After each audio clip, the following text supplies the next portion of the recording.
भारत के प्राचीन मंदिरों का अनसुलझा रहस्य और विज्ञान। नमस्ते दोस्तों। भारत एक ऐसी भूमि जहां पत्थर केवल पत्थर नहीं बल्कि देवता हैं, जहां वास्तुकला केवल निर्माण नहीं बल्कि विज्ञान है। आज से हजारों साल पहले जब बाकी दुनिया में सभ्यताएं अपनी पहचान ढूंढ रही थीं, भारत के ऋषियों और शिल्पकारों ने ऐसे ढांचों का निर्माण किया जो आधुनिक इंजीनियरिंग के लिए आज भी एक पहेली बने हुए हैं। कैसे एक ही पहाड़ को ऊपर से नीचे काटकर 4 लाख टन पत्थर निकालकर एक पूरा मंदिर बना दिया गया। कैसे बिना सीमेंट और बिना मशीनों के 80 टन का पत्थर मंदिर के शिखर पर पहुंचाया गया। क्या ये केवल पूजा के स्थल थे या ये प्राचीन काल की वेधशालाएं और ऊर्जा केंद्र थे? अगले 30 मिनट में हम भारत के उन 5 प्राचीन मंदिरों की यात्रा करेंगे जिन्होंने समय, प्रकृति और विज्ञान के नियमों को चुनौती दी है। अपनी सीट बेल्ट बांध लीजिए, क्योंकि ये यात्रा आपको अतीत के गर्भ में ले जाएगी। कैलाश मंदिर, एलोरा, पत्थर में लिखी कविता। हमारी पहली मंजिल है महाराष्ट्र का संभाजी नगर यानी औरंगाबाद, जहां मौजूद है दुनिया का सबसे बड़ा अजूबा कैलाश मंदिर। जरा इस दृश्य को देखिए। ये कोई ईंट पत्थर जोड़कर बनाई गई इमारत नहीं है, ये एक मोनोलिथ है, यानी एक ही विशाल पहाड़ को ऊपर से नीचे की ओर तराश कर इसे बनाया गया है। आज हम घर बनाते हैं तो नींव से शुरू करते हैं, लेकिन 8वीं शताब्दी में राष्ट्रकूट राजा कृष्ण प्रथम के शिल्पकारों ने इसे शिखर से शुरू किया और नीचे चरणों तक आए। पुरातत्वविदों का अनुमान है कि इस निर्माण के दौरान लगभग 4 लाख टन यानी 4 लाख पत्थर बाहर निकाला गया था। सोचिए, 4 लाख टन पत्थर। अगर आज हम आधुनिक ट्रकों का इस्तेमाल करें तो भी इसे हटाने में महीनों लग जाएंगे। लेकिन हैरानी की बात यह है कि उस मलबे का एक टुकड़ा भी मंदिर के आसपास 50 किलोमीटर तक नहीं मिला। वो पत्थर कहाँ गया, ये आज भी एक रहस्य है। कहा जाता है कि इसे बनाने में 100 साल लगने चाहिए थे, लेकिन इसे केवल 18 वर्षों में पूरा कर लिया गया। क्या उनके पास कोई ऐसी तकनीक थी जो पत्थर को पिघला सकती थी, या फिर वे ध्वनि तरंगों का उपयोग करना जानते थे?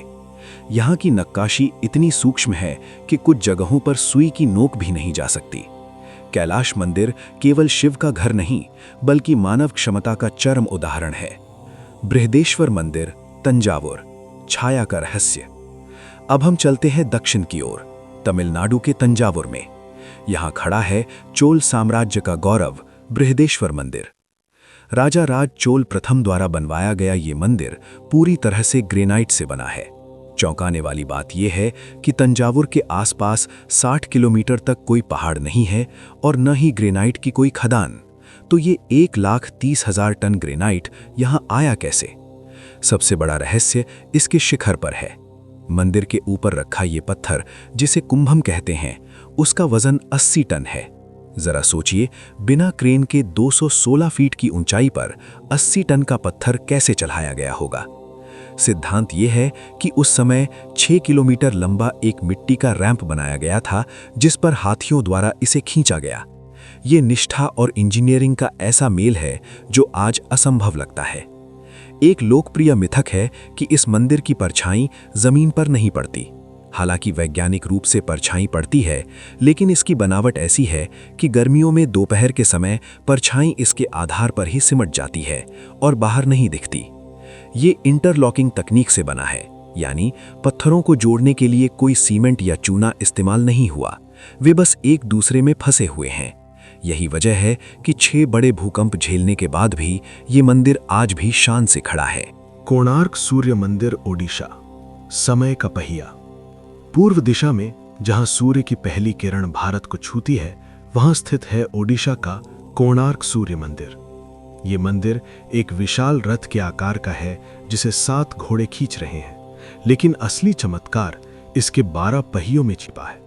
ये पहिए केवल सजावट नहीं है, ये दुनिया की सबसे सटीक धूप घड़ी है। आज भी अगर आप वहां जाएं तो पहिए की तीली की छाया देखकर आप समय का बिल्कुल सटीक पता लगा सकते हैं, मिनट तक की सटीकता के साथ। हमारे पूर्वज कलाई घड़ी नहीं पहनते थे, उन्होंने पत्थरों को ही घड़ी बना दिया था। कहा जाता है कि मूल मंदिर के शिखर पर 52 टन का एक विशाल चुंबक लगा था। ये चुंबक मुख्य मूर्ति को हवा में तैराता रहता था, लेकिन ये चुंबकीय शक्ति इतनी तेज थी कि समुद्र से गुजरने वाले यूरोपीय जहाज़ों के कंपस खराब हो जाते थे और जहाज़ भटक जाते थे। किंवदंतियों के अनुसार पुर्तगाली नाविकों ने उस चुंबक को निकाल दिया, जिससे मंदिर का संतुलन बिगड़ गया और मुख्य ढांचा गिर गया। जो हम आज देखते हैं वो केवल प्रवेश द्वार है। मुख्य मंदिर तो कब का समुद्र और समय की रेत में खो चुका है। पद्मनाभ स्वामी मंदिर, बंद दरवाजों का रहस्य। अब हम एक ऐसे मंदिर की ओर बढ़ते हैं जिसे दुनिया का सबसे अमीर और सबसे रहस्यमय मंदिर माना जाता है, केरल का पद्मनाभ स्वामी मंदिर। 2011 में सुप्रीम कोर्ट के आदेश पर जब इसके भूमिगत तहखाने खोले गए तो दुनिया की आंखें फटी रह गईं। सोना, हीरे, पन्ने, प्राचीन मूर्तियां जिनकी कीमत 1 लाख करोड़ रुपए से भी ज्यादा आकी गई। लेकिन असली कहानी वॉल्ट बी यानी कल्लारा बी की है। 6 में से 5 दरवाजे खुल गए, लेकिन ये छठा दरवाजा आज तक बंद है। इस लोहे के दरवाजे पर न कोई ताला है, न कोई कुंडी। इस पर केवल सांपों की आकृति बनी है। मान्यता है कि इसे नागपाश मंत्रों से बंद किया गया है और इसे केवल एक उच्च कोटि का साधु ही गरुण मंत्र के उच्चारण से खोल सकता है। अगर इसे जबरदस्ती खोला गया तो प्रलय आ सकती है।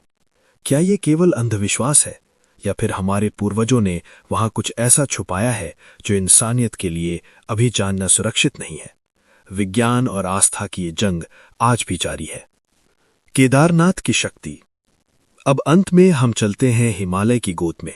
समुद्र तल से 3583 मीटर की ऊंचाई पर स्थित केदारनाथ, पांडवों द्वारा स्थापित और आदि शंकराचार्य द्वारा पुनर्जीवित ये मंदिर केवल शिव का स्थान नहीं बल्कि जिजीविषा का प्रतीक है। याद है 2013 की वो भीषण बाढ़? पहाड़ टूट रहे थे, नदियां सब कुछ बहा ले जा रही थी, पूरा केदारनाथ कस्बा तबाह हो गया, लेकिन मंदिर को खरोच तक नहीं आई। पानी के साथ बहकर आई एक विशाल चट्टान, जिसे आज भीमशिला कहा जाता है, मंदिर के ठीक पीछे आकर रुक गई। पानी की धार 2 भागों में बट गई और मंदिर सुरक्षित बच गया। वैज्ञानिक इसे फ्लूइड डायनेमिक्स कह सकते हैं, लेकिन करोड़ों श्रद्धालुओं के लिए यह साक्षात महादेव की रक्षा थी। केदारनाथ हमें बताता है कि जहां मनुष्य की शक्ति खत्म होती है, वहां से दैवीय शक्ति शुरू होती है। कैलाश की नक्काशी, तंजावुर की ऊंचाई, कोणार्क का समय चक्र, पद्मनाभ स्वामी का रहस्य और केदारनाथ की शक्ति, ये मंदिर हमें क्या सिखाते हैं? कि भारत का इतिहास केवल राजाओं और युद्धों का नहीं है, ये ज्ञान, विज्ञान, कला और आध्यात्म का इतिहास है। हमारे पूर्वज केवल पत्थर नहीं तराश रहे थे, वो आने वाली पीढ़ियों के लिए संदेश छोड़ रहे थे। एक ऐसा संदेश जो कहता है कि जब इंसान अपने मन को एकाग्र कर ले तो वो असंभव को भी संभव कर सकता है। अगली बार जब आप किसी प्राचीन मंदिर में जाएं तो हाथ जोड़ने के साथ साथ अपनी आंखें भी खुले रखिएगा। हो सकता है कोई पुराना रहस्य आपके सामने खुलने का इंतजार कर रहा हो। देखने के लिए धन्यवाद। अगर आपको ये यात्रा पसंद आई तो लाइक करें और भारत के इस गौरवमय इतिहास को अपने दोस्तों के साथ शेयर जरूर करें। जय हिंद, जय भारत।